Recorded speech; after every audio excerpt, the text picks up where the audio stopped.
I'm back with part 2 of our science notebook planning series.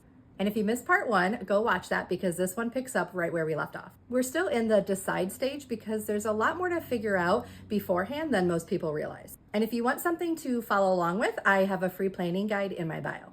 If you watched the last series, we talked about deciding what materials that you need to use. Now we're going to take a look at why are you using science notebooks and what role do you want them to play in your classroom. If you're like me, you've gone down the rabbit hole of science notebooking videos on social media, and there are a lot of different philosophies out there. And just so you know, I am not a my way is the only way kind of person. I really think that you need to figure out how to make science notebooks work for you in your classroom and your teaching style and not the other way around. I really think that science class should be as many hands-on activities and labs as possible, and the science notebook should just be supporting that. It should not take over your curriculum.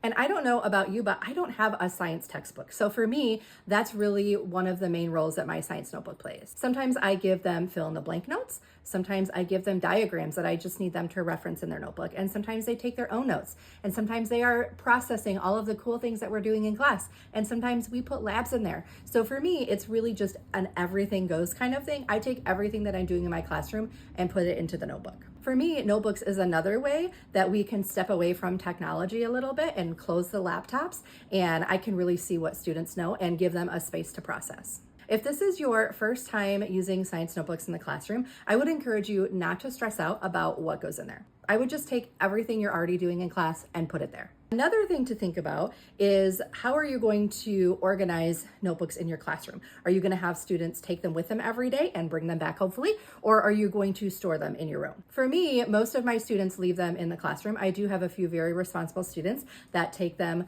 out of the classroom and bring them back every single day. And I have some students that leave them in the classroom most of the time, but then take them home whenever they need to study or finish something up. If you are going to have students use them in your classroom, you need to figure out how you're going to organize that. And what I use are just plastic crates. They're pretty cheap. I use them year after year. They've lasted for quite a long time. And my tip to you is to turn them sideways. It makes such a big difference because students can stack them up. And then if you have, once they get a little bit thick and you don't have room in them, they can just stack them on top.